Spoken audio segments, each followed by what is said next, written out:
What happens when a struggling graphic designer answers what seems like a routine job posting, only to discover the billionaire CEO who hired him has plans that go far beyond business?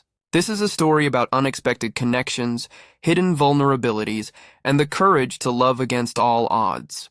Join me as we follow Daniel's journey from a cramped studio apartment to the marble halls of corporate power, where he'll discover that sometimes the most professional relationships can become beautifully personal. This is a story of two hearts finding each other in the most unexpected circumstances. The notification sound from my laptop felt like a lifeline, cutting through the suffocating silence of my small studio apartment. 3 months of unemployment had taught me to jump at every ping, every potential opportunity that might pull me out of the financial quicksand I'd been sinking into since the design agency laid me off. My name is Daniel Morrison, and at 26, I thought I had my life figured out. Art school graduate, talented graphic designer with a decent portfolio, ready to conquer the creative world of New York City. Reality, as it often does, had other plans. I clicked open the email, expecting another automated rejection or spam message. Instead, I found something that made my heart skip. Subject: immediate position available. Personal assistant to CEO. Mr. Morrison, your portfolio has come to our attention. We have an immediate opening for a personal assistant position. The role requires discretion, creativity, and the ability to work closely with executive leadership. Compensation is $120,000 annually, plus benefits. If interested, please respond within 24 hours to schedule an interview. Sterling Enterprises Human Resources Department. I read it 3 times before the numbers fully registered. $120,000. That was more than double what I'd been making at the agency. My hands trembled slightly as I hovered over the reply button. The cautious part of my mind whispered warnings. Legitimate companies didn't usually offer such high salaries for assistant positions, especially not to someone whose resume showed only design experience. But desperation has a way of drowning out caution, and my bank account balance of $347 was screaming louder than my doubts. I crafted a professional response, attached my resume, and hit send before I could second-guess myself. The reply came within an hour. Interview scheduled for tomorrow, 2 p.m., Sterling Enterprises, 47th floor, One World Trade Center. Ask for Mr. Sterling personally. Come prepared for an unconventional interview process. Executive Office, One World Trade Center. I Googled Sterling Enterprises and felt my stomach drop. The company was massive, a multinational corporation dealing in everything from tech to real estate to media. And I was supposed to meet with the CEO directly. The next morning, I stood in my closet, if you could call the corner of my studio apartment with a hanging rod a closet, trying to find something that wouldn't scream unemployed and desperate. I settled on my best black suit, the one I'd bought for my college graduation and worn to every important event since. It was getting a bit snug, but it would have to do.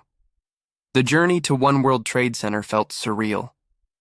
As the elevator climbed higher and higher, my ears popped and my nerves stretched tighter.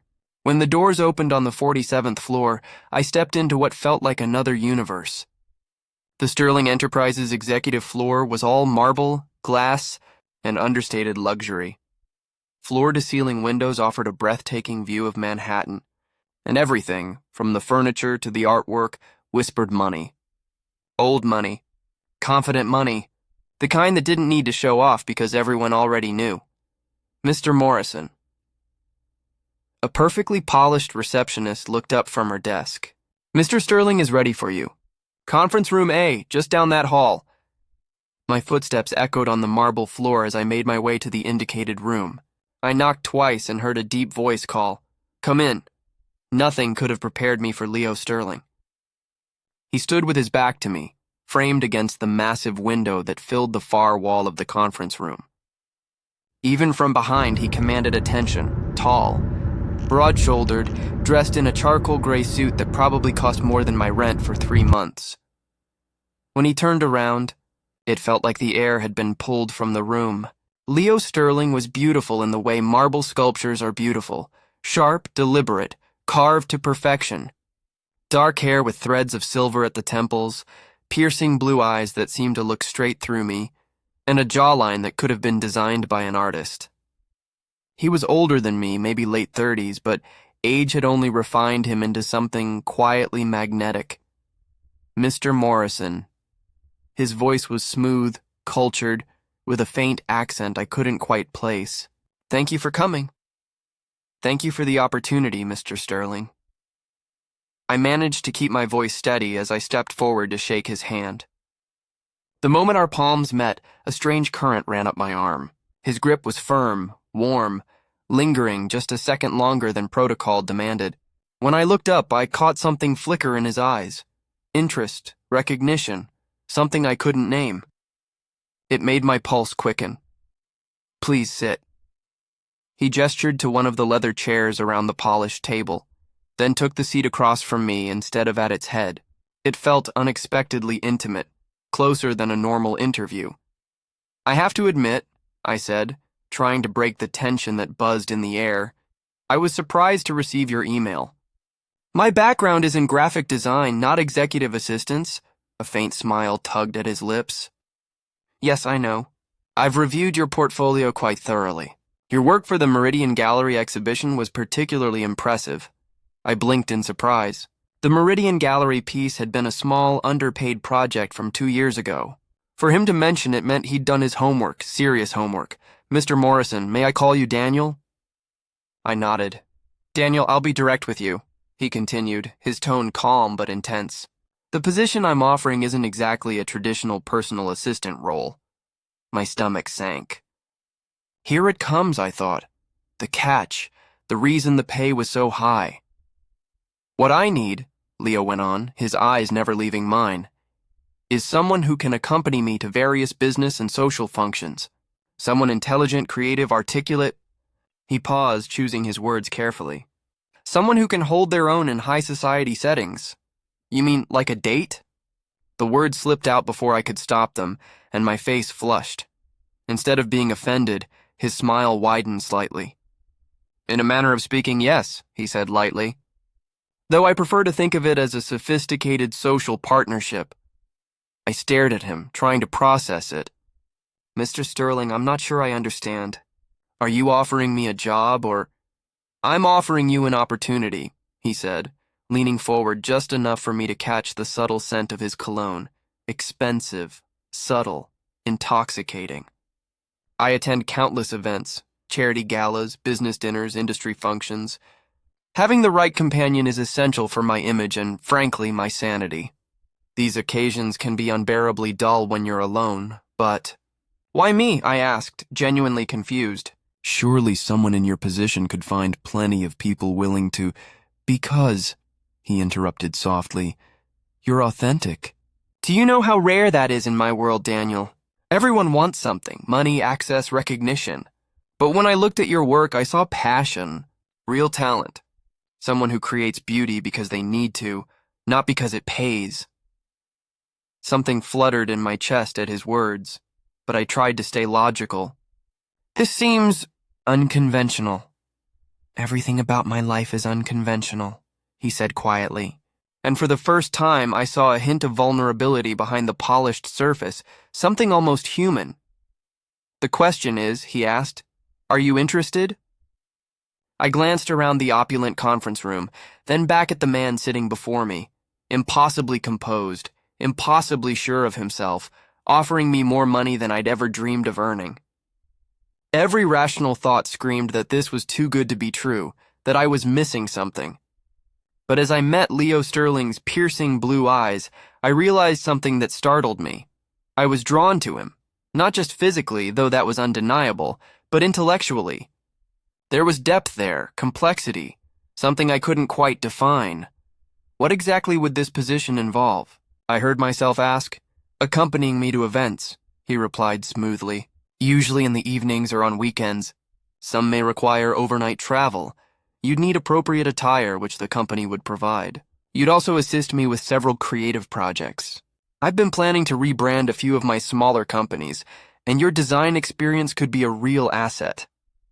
So there will be actual work involved, not just social appearances. That made the offer sound more genuine, more like a real position instead of whatever else it might have seemed. The salary I mentioned is non-negotiable, he continued. You'll also have full health benefits, a company credit card for work expenses, and a clothing allowance for formal events. He paused, studying me carefully. I know this is a lot to take in, Daniel. Take your time, but I found I didn't need time. Maybe it was the months of unemployment, or maybe it was the way he said my name. Calm, deliberate, meaningful. But before I could stop myself, I asked, "When would you need an answer?" Leo smiled slightly, walking toward the window. "How about this?" he said. "Let me take you to dinner tonight. Think of it as a trial run. If you're comfortable afterward, we can finalize the arrangement." He turned, framed by the late afternoon light spilling through the tall windows, his silhouette almost glowing. "I have a business dinner tonight at Leonard. Nothing overwhelming, just myself and 2 potential investors. It'll give you a sense of what the job entails. What do you say?" I thought about my small apartment, my nearly empty fridge, and the stack of rejection letters piled on my counter. Then I looked at Leo Sterling, confident, composed, offering me something I didn't fully understand but couldn't bring myself to turn down. "Okay," I said quietly. "Yes, I'll try it." His smile widened. "Excellent. I'll have my driver pick you up at 7. And Daniel," he stepped closer, his tone softening. "Relax. I think you'll find this arrangement far more enjoyable than you expect." As I shook his hand, that same electric spark ran through me again, stronger this time. And from the slight shift in his expression, I knew he felt it too. Walking through the marble lobby afterward, my heart felt lighter than it had in months. I didn't fully understand what I had just agreed to, but for the first time in a long while, I was genuinely excited about the future. That evening, I stood in front of my bathroom mirror, trying to tame my messy brown hair and wondering if my second-best shirt could pass at one of New York's most exclusive restaurants. I caught my reflection and whispered, "What have you gotten yourself into, Daniel?" Yet even as the question hung in the air, a small, unstoppable smile crept across my face. Whatever Leo Sterling had planned, whatever this polished, mysterious arrangement truly meant, I was about to find out. And despite every uncertainty, I couldn't wait. Right on time, at 7, a sleek black Mercedes pulled up outside my building. The driver, a neatly dressed man in his 50s, stepped out and approached me. "Mr. Morrison? I'm Thomas, Mr. Sterling's driver. He asked me to give you this."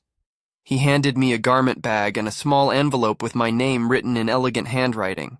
Inside the note read, "Daniel, I took the liberty of sending something more appropriate for tonight. I hope you don't mind." The garment bag held a midnight blue suit that felt like liquid silk beneath my fingers, paired with a crisp white shirt, silver cufflinks, and Italian leather shoes that probably cost more than my monthly rent. Everything fit perfectly. Impossibly so, since Leo had never asked for my measurements. As Thomas navigated the Manhattan traffic, I sat in silence, nervous but thrilled. The city light streaked past the tinted windows, and for the first time in months, anticipation replaced anxiety. Leonard was exactly as intimidating as I'd imagined. Soft lighting, spotless white tablecloths, and an atmosphere thick with quiet wealth. The maitre d' recognized Leo immediately and led us to a secluded corner where 2 men in sharp suits waited. "Gentlemen," Leo said smoothly, his hand brushing the small of my back as he guided me forward. "I'd like you to meet Daniel Morrison, my creative consultant." Creative consultant? I liked the sound of that. It felt far more dignified than whatever I'd imagined. The 2 investors were Richard Chen, a tech innovator from San Francisco, and Marcus Webb, the owner of a luxury hotel chain spread across Europe. Both were polite, though clearly more focused on Leo than me, which was perfectly fine. As the evening unfolded, I found myself quietly fascinated by watching Leo in his element. He was sharp, charming, and effortlessly confident, the kind of person who made others feel seen and valued. Yet every now and then I'd catch him glancing my way, his professional mask slipping just enough to reveal something softer beneath it. "So, Daniel," Richard Chen asked during the second course, "Leo tells us you're in design. What's your specialty?" Brand identity mostly, I replied, grateful that Leo had given me a solid professional title to stand on. I focus on creating visual stories that connect emotionally, not just aesthetically. Marcus Webb leaned forward, intrigued. That's interesting. We're actually planning to rebrand our European properties, something fresher, more appealing to younger travelers. I found myself genuinely engaged, talking about color psychology, cultural symbolism, and how design could shape perception. Leo listened in silence, his expression unreadable, except for that faint look of pride in his eyes that made my heart beat a little faster. You know what? Marcus said as dessert arrived. I'd love to see some of your work. Maybe we could schedule a consultation. That would be wonderful, Leo replied smoothly before I could answer. Daniel is exceptionally talented. I'm lucky to have found him. The warmth in his tone sent a flicker of emotion through me, something fragile, real. This wasn't just business anymore. There was something unspoken growing between us. After the investors left, Leo and I remained at the table, the restaurant now quieter and dimly lit. The candle between us flickered gently, casting soft light across his features. You were perfect tonight, he said, his gaze locking onto mine. Natural, intelligent, engaging. Richard and Marcus were impressed. It helped that you gave me something real to talk about, I said, smiling. The creative consultant angle was brilliant. He shook his head slightly. It wasn't an angle, Daniel. I meant every word about your talent. He leaned back, studying me with those steady blue eyes. Tell me, what did you think of the evening? I paused, swirling the wine in my glass as I thought it through. Honestly, it was easier than I expected. They're just people. Successful ones, sure. But still people with interesting stories. I hesitated, then added softly, And you? And me? He repeated, curious. You were different than I expected. Less intimidating, more... I searched for the word. More human, I guess. He laughed, a genuine, rich sound that eased something inside me. More human than what? Than the marble statue I thought you were this afternoon, I said, grinning. Something shifted in his eyes then. The polished CEO exterior faded, and for a brief, disarming moment, I saw real vulnerability there. Can I tell you something, Daniel? His voice was quieter now, almost hesitant. I haven't enjoyed a business dinner this much in years. Usually these things feel like performances I have to give. But tonight felt real. The honesty in his words caught me completely off guard. This powerful, composed man who seemed to have everything was telling me that a simple dinner had meant something to him. Why me? I finally asked, the question that had been gnawing at me all day. I mean, really, why me? You could have anyone for this kind of arrangement. Leo was quiet for a long time, his fingers tracing absent circles against the crisp white tablecloth. When he finally spoke, his voice dropped to something almost vulnerable. Because when I saw your portfolio, that piece you did for the Children's Hospital fundraiser, the one with the paper airplanes turning into birds, I saw something I haven't seen in years. What's that? I asked softly. Hope, he said simply. When he looked up, his expression was stripped of all pretense. Everything in my life is calculated, Daniel. Every partnership, every friendship, every word I say, it's all strategy. But your work, it was pure. You made something beautiful without expecting anything back. I felt my throat tighten. The hospital piece had been a small pro bono project I'd almost forgotten about. The fact that he'd seen it and understood it hit me somewhere deep. I'm not as pure as you think, I murmured. I'm here because I need the money. He shook his head gently and reached across the table, his fingers brushing mine for just a second. No, you're here because you're curious, about me, about this world, about what could happen between us.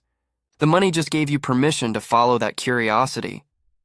His touch sent a pulse of warmth through me, and I realized he wasn't wrong.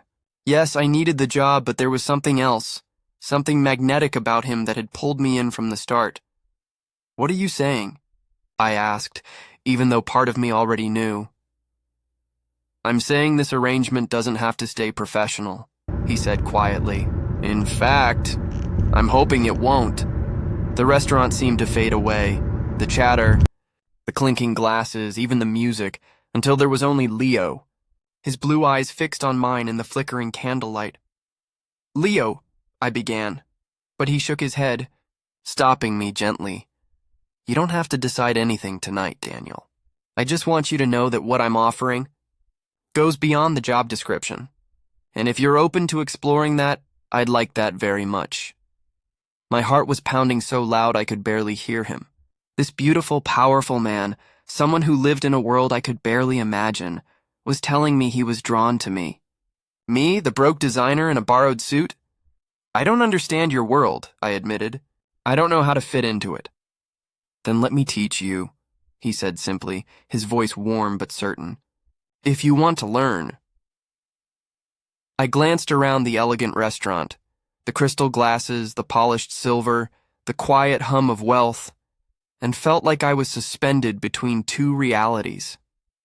3 months ago, this world would have felt unreachable. Now I was sitting right in the middle of it, being invited to stay. What happens next? I asked finally. If I say yes to more than just the job? Leo's answer was immediate, steady. Then we take it slow, he said. You've already taken one leap of faith with the professional arrangement. Let's not rush the rest. I don't want to overwhelm you with the personal side too quickly, Leo said, his voice low and steady. But I do want there to be a personal side, very much. The intimacy in his tone sent a tingle through my skin. I find you incredibly attractive, Daniel. Not just physically, though that's certainly true, but intellectually, creatively. You see the world differently than anyone in my circle. You make me want to see it differently, too. Heat rose up my neck, and I could hear my own heartbeat in my ears. I'm attracted to you, too, I admitted, my voice barely above a whisper. I have been since the moment I walked into that conference room. His smile was dazzling. Good, he said quietly. That's very good. So, I asked, breath-catching, what happens now? Now, he said, signaling for the check, I take you home.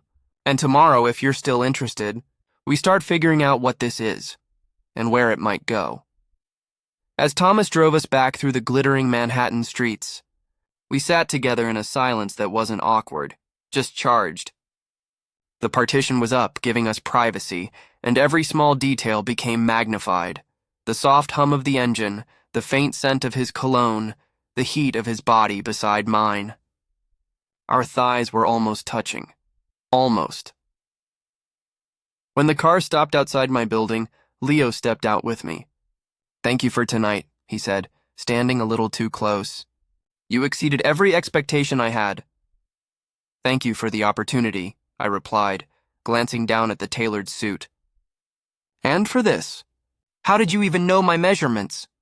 He smiled, eyes glinting. I'm very good at reading people. It's part of why I'm good at business. We stood there in the warm glow of the streetlights, the space between us charged with something I couldn't quite name. I wondered if he was going to kiss me. Hoped he would. And the thought alone terrified me. Instead, he reached up and straightened my tie, his fingers brushing my throat in the process. The gesture was innocent, professional even, but it sent a jolt of electricity down my spine. Sleep well, Daniel, he murmured. Thomas will pick you up tomorrow at 6. There's a gallery opening we're attending. Another test? I asked, half teasing. Another adventure, he corrected, his smile soft in the city light. I watched as his car disappeared into the Manhattan traffic, leaving me standing at the curb with my pulse racing. My life had just changed completely. I wasn't just a struggling designer anymore. I was, what exactly? Leo Sterling's creative consultant? His companion? Maybe something more. Back in my apartment, I hung up the suit carefully, running my hand over the fine fabric. In the bathroom mirror, I looked the same, but something in my eyes had shifted. There was a spark there now. Confidence. Possibility. My phone buzzed with a message from an unknown number. Thank you for a perfect evening. Looking forward to tomorrow. I saved the number without hesitation and texted back, Me too. Later, lying in bed, I stared at the ceiling, trying to make sense of everything. In less than 24 hours, I'd gone from broke and uncertain to working for a man who was brilliant, powerful, and somehow genuinely interested in me. It all felt impossible. Too good to be true, but as I drifted toward sleep, I heard his voice echo in my head, "Let me teach you." Maybe it was time to learn something new.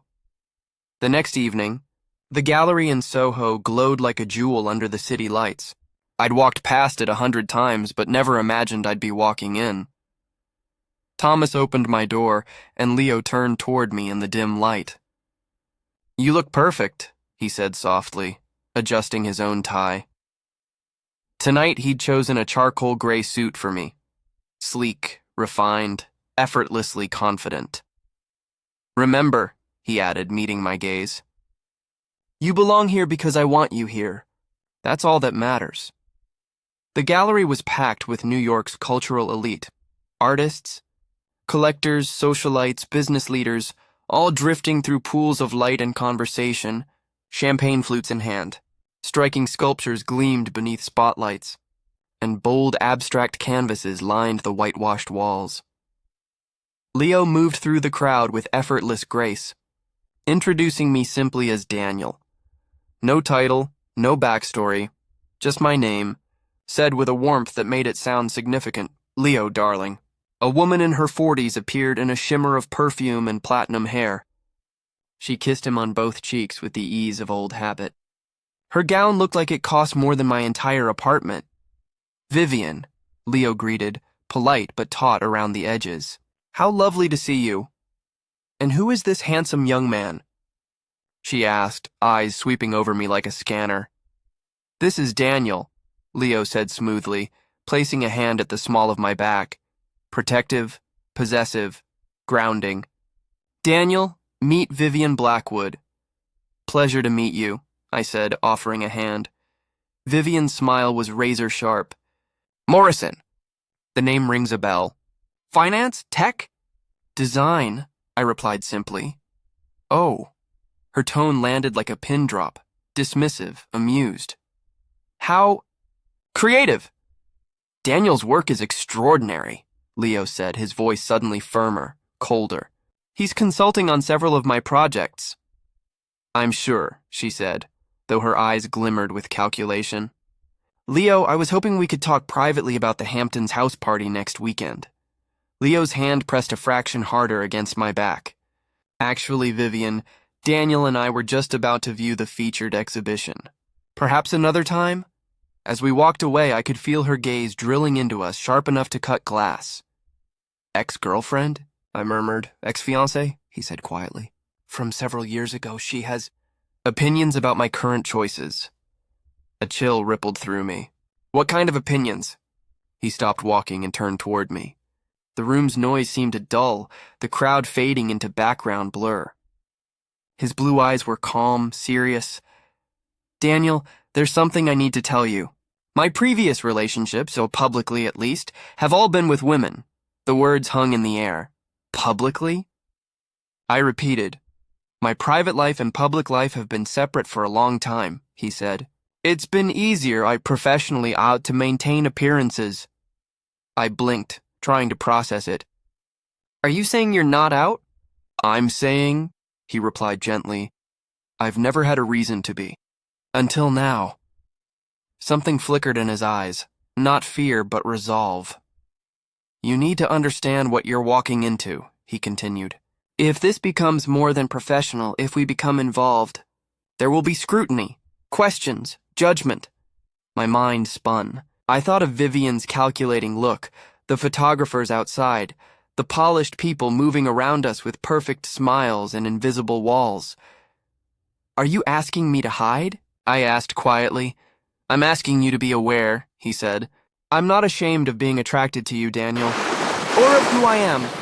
But I'd be lying if I said it won't be complicated." I looked around at the crowd, beautiful, curated, comfortable, and wondered how many of them would whisper if they knew. "What about your business?" I asked. "Would being open about us affect that?" "It might," he admitted. Some clients, some board members, those they cling to tradition. But I've been thinking about what you said last night. About hope. His expression softened. Maybe it's time I stopped living my life by other people's expectations. For a moment, something raw broke through the polished exterior. Vulnerability. Quiet and real. I took a slow breath and stepped closer. Close enough to smell his cologne, to see the faint silver in his hair, the tiny flecks of gray in his eyes. This is a lot to process, I said honestly. I know, he said, and I should have told you yesterday. I just didn't want you to run. I met his gaze. Would it help if I told you I'm terrified but not running? His smile was brilliant, breaking through the tension like sunlight. It would help enormously. Good, I said, exhaling. Good, he echoed softly, his eyes lingering a moment longer than necessary before turning toward the next exhibit. I took a steady breath, surprising even myself with the words that came out, because I think I'm falling for you, Leo Sterling, and I don't want to hide that. The look he gave me hit like a wave, surprise, desire, gratitude, all tangled into one expression so real it made my knees weaken. Daniel, he said softly. My name on his lips sounded almost like a prayer. Before either of us could say another word, a deep voice cut through the air. Sterling! There you are. A tall, broad-shouldered man in his 60s strode toward us, the kind of person who commanded every room he entered. His hair was steel gray, his suit immaculate, his handshake built to crush. Senator Carmichael, Leo greeted smoothly, his professional mask snapping into place so fast, it almost made me doubt the moment we'd just shared. Didn't know you were in town. Business meeting tomorrow, the senator replied. Thought I'd take in a little culture tonight. His eyes shifted to me, sharp and assessing. And who's this? Daniel Morrison, Leo said. Senator Robert Carmichael. Morrison. The senator's grip was as strong as his stare. You're new to Leo's circle. It wasn't a question. Recent addition, yes, sir, I said, trying to keep my tone even. What's your background, son? Design and branding, I replied, silently thanking Leo for giving me a role that sounded credible. Interesting.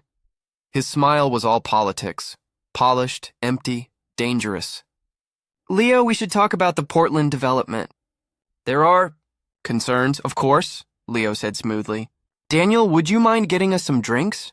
I'll be just a moment. I nodded and made my way toward the bar, but stopped short, close enough to overhear. Something about the senator's tone set every instinct on edge. You need to be careful about your associations, Sterling, Carmichael said in a low voice. Board members are asking questions. What kind of questions? Leo's tone was calm, controlled. About your personal life, your companions. There are rumors. My chest tightened. I pretended to study a nearby sculpture, straining to catch every word. I'm not sure what you're implying, Senator. I'm not implying anything, Carmichael said. I'm stating facts. The Alex Industries deal is worth $300 million. The board members are traditional men with traditional values. They need to trust their partners completely. My personal life has never affected my professional decisions, Leo replied evenly. Perhaps not. But perception is reality, Leo. You know that better than anyone. I felt sick. This was exactly what he'd warned me about. The judgment, the scrutiny, the way one rumor could shake everything. Are you threatening me, Senator? I'm advising you as a friend, Carmichael said. Be smart. My hands trembled as I picked up 2 glasses of wine. When Leo rejoined me a few minutes later, his face was composed, but his jaw was tight, eyes shadowed. Everything okay? I asked, already knowing the answer. Fine, he said quietly, but the word felt heavy. Are you ready to go? I think we've seen enough art for one evening. The drive back was silent. City lights flickered across his face as he stared out the window, lost somewhere far away. I wanted to ask about the senator, but something in his posture kept me quiet, until we reached my building. Leo, I said as the car stopped. What you said earlier, about not living by other people's expectations. Did you mean it? He turned toward me, blue eyes conflicted. Yes, but it's complicated, Daniel. More than I realized, because of Senator Carmichael? His eyes sharpened. You heard enough? I reached out and took his hand, fingers intertwining. Tell me what's really at stake here, Leo, all of it. He was quiet for a long moment, his thumb tracing soft patterns across my knuckles. The Alex Industries deal, he said finally. It's not just worth $300 million. It's the foundation for an expansion that could double my company, create thousands of jobs, change everything. And they won't work with you if you're openly gay. They won't work with me if they think I'm a risk, he said. And in their minds, being gay makes me unpredictable, unreliable, a liability. Anger burned in my chest. That's insane. You're one of the most successful businessmen in the country. Success doesn't make you immune to prejudice, Daniel. It just means the fall is harder when it happens. The car was quiet again, the weight of truth pressing between us. So what do? I asked softly. Leo lifted our joined hands and pressed a gentle kiss to my knuckles. The gesture was tender, deliberate, full of promise. We figure it out, he said. Together? If you're willing. I'm willing, I said without hesitation. But Leo, I won't be your secret. I can't be. I wouldn't ask you to be, he replied, his voice steady and sincere. Maybe it's time I stopped hiding. Even if it costs you the Alex deal? I asked quietly. He was silent for a moment, conflict written across his face. Let me worry about the business side, he said finally. You just don't give up on me, okay? This is new for me. I'll make mistakes, but I'm trying. I leaned forward and kissed his cheek, soft, quick, but full of meaning. I'm not going anywhere, I whispered. When I pulled back, his eyes were dark with something that made my heart race. Daniel, he said softly. Yeah? Tomorrow night dinner, just us. No business, no events, just us. Like a date. Exactly like a date, I said, smiling as hope bloomed in my chest. I'd love that. As I walked up to my apartment, I could feel his gaze following me through the car window. When I reached my door and turned back, he was still there, smiling. Even from a distance, that look felt like a promise. That night, lying in bed, I couldn't stop thinking about him, about us. The attraction was undeniable, but the obstacles were real. His world was filled with people like Senator Carmichael, who saw love as weakness and difference as danger. But when I closed my eyes, I could still feel the warmth of his hand in mine, hear him say my name like it was something precious. Whatever came next, whatever it cost, I knew one thing for sure. I was already in too deep to walk away. Our first real date was supposed to be at Leo's penthouse. A quiet dinner, far from judgmental eyes and political games. Instead, I found myself sitting in his office at 11 p.m., watching him pace behind his desk like a caged lion. The Alex Industries meeting is tomorrow, he said for the third time, running a hand through his hair until it was a mess. Senator Carmichael made sure the board knows about us. They're coming with questions. What kind of questions? I asked, though I already knew. About my judgment, my priorities, whether I can still represent their interests, he said quietly. His blue eyes looked haunted. They want to know if I'll put personal feelings before business. It felt like a punch to the gut. So this is about me, about them being small-minded and afraid. Leo, I said, stepping closer, be honest. If you told them tomorrow that we ended things, would you get the deal? His silence was the answer. Then do it, I said, the words scraping my throat. What? Tell them it's over. Get your deal. Save your company. He stared at me like I'd lost my mind. Daniel, no. I'm not doing that. $300 million, Leo. Thousands of jobs. Everything you've built. You can't throw it away for someone you've known 3 days. It's not about the money, he said fiercely, stepping closer. It's about principle. I won't let people like Carmichael decide how I live my life. And it's about being practical, I argued. You built this from nothing. You have people depending on you. Because of us, he said firmly. And I won't let them win. I won't let them turn love into something to be ashamed of. The word love hung in the air between us, fragile, powerful, and real. Hearing it out loud made my chest tighten. "You love me?" I whispered. "I'm falling in love with you," he said, no hesitation in his voice. Fast, hard, and completely against all logic. And I won't let a room full of narrow minds take that from me. Tears burned my eyes. No one had ever risked anything from me before, let alone everything. "What if we find another way?" I asked. He frowned. "What do you mean?" "Instead of hiding, we take control of the story. Show them that being authentic makes you stronger, not weaker." "I don't follow," he said. "Your company is built on innovation, on seeing what others can't. So show them that diversity and honesty aren't risks. They're advantages. They build trust. They attract the best talent, the most creative minds, the strongest partners." I could see it clicking in his eyes. "You mean, make this public?" "I mean, make it your strength, not your shame," I said, stepping closer until I could see the faint silver in his gaze. "Let me help you prepare for that meeting. Let me help you reframe everything." He studied me for a long moment. "Daniel, if this backfires, then we face it together," I said. "You're sure about this?" "Because once we do it, there's no going back." I thought about my small apartment, my uncertain future, the safe life I'd been clinging to. Then I looked at Leo, brilliant, bold, and unafraid to fight for what he believed in.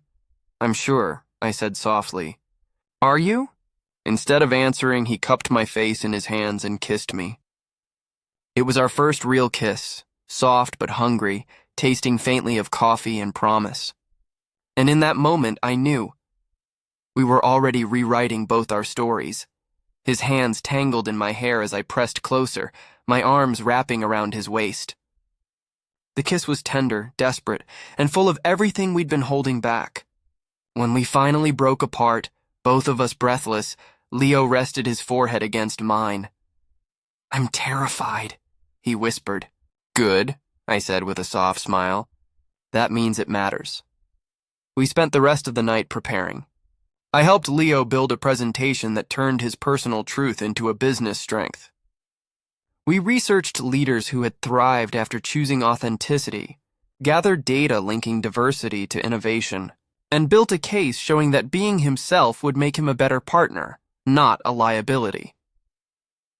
The next morning, Leo walked into the Alex Industries meeting wearing his sharpest suit and carrying a portfolio that told the story of a man who built an empire through courage, creativity, and authenticity. I waited in his office, pacing the same path he'd worn the night before, checking my phone every 30 seconds even though I knew the meeting would take hours. At 2:30 p.m., the elevator dinged. Leo stepped out, his face unreadable. "Well?" I asked, my heart in my throat. For a moment, he just stood there, then smiled. "They want to increase the deal to $400 million. "What?" Apparently, our presentation on authentic leadership hit home. The board chair said he'd never seen someone turn a potential weakness into such a powerful strength. Leo's smile widened. They want to work with someone who has the courage to be himself, no matter the cost. My knees nearly gave out. "Are you serious?" "Completely," he said, crossing the room in 3 quick strides. He swept me into his arms, spinning me until we were both laughing and breathless. "We did it, Daniel. We actually did it!" When he set me down, I was still grinning, dizzy with relief and disbelief. "So what happens now?" I asked. "Now," Leo said, framing my face with his hands, "we figure out what comes next. Together." "I love you too, by the way," I blurted out, the words tumbling free before I could stop them. I should have said it last night, but I was scared. Leo silenced me with another kiss, this one even better than the first. When we broke apart, he was smiling. "I was hoping you'd say that." 6 months later, I stood in the bathroom of Leo's penthouse, our penthouse, adjusting my tie before a charity gala. The apartment was everything I'd imagined a billionaire's home to be.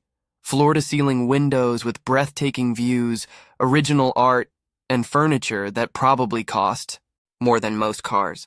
But it had also become something unexpected. Home. "You look perfect," Leo said from the doorway. Even after all this time, he still took my breath away. You clean up pretty well yourself, I replied, admiring how his black tuxedo framed his broad shoulders. The gala supported the Children's Hospital, the same one I'd once designed that paper airplane piece for. When Leo suggested we make it our first public appearance as a couple, I knew he was the one. As we entered the ballroom, my nerves fluttered, but his steady hand in mine reminded me I belonged here now. There they are, came Vivian Blackwood's voice. She approached with Senator Carmichael at her side, both smiling politely but without warmth. Leo, Daniel, she said sweetly. How lovely to see you both. Vivian. Senator, Leo replied coolly. I hear congratulations are in order, Carmichael said. The Alex deal was quite a success. Thank you, Leo said. It's amazing what can happen when you're honest about who you are. I watched the senator's jaw tighten slightly, though his political smile stayed in place. Indeed, well, I wish you both happiness. As they walked away, I squeezed Leo's hand. That felt like a victory. That's because it was, he said, lifting our joined hands and pressing a soft kiss to my knuckles, the first of many. The evening was magical. We bid on auction items, danced to a string quartet, and mingled with New York's elite. But my favorite moment came near the end, when Leo led me onto the terrace overlooking the city. I have something for you, he said, reaching into his jacket pocket. Leo, you don't have to... It's not what you think, he interrupted with a grin. Well, maybe a little. He pulled out a small velvet box. My heart raced. This is a promise, he said softly. That when you're ready, when we're ready, I want to spend the rest of my life with you. Inside was a simple, elegant ring. Not an engagement ring, something quieter, deeper. A promise ring. Leo, I breathed. I know it's soon, he said quickly. I know we're still figuring things out, but I also know that what we have is real. It's worth building on. Worth everything. I looked at him, this incredible man who had changed my life, who had chosen love over fear, truth over image, and felt my heart overflow. Yes, I said simply. Yes to the promise. Yes to the future. Yes to whatever comes next, as long as it's with you. Leo's smile lit up the night as he slipped the ring onto my finger. Then he kissed me under the New York stars, and I knew this was only the beginning. 1 year later, we were engaged for real. The proposal happened quietly, over coffee and the morning paper in our penthouse, because the most important moments don't always need grand gestures. Sometimes they just need truth. With Leo's support, my design company became one of the most sought-after firms in the city. His empire continued to grow, powered by the authenticity and innovation our partnership inspired. But beyond the success, we found something we hadn't even been looking for that first day in that conference room, a love worth every risk, every challenge, every uncertain step we'd taken together.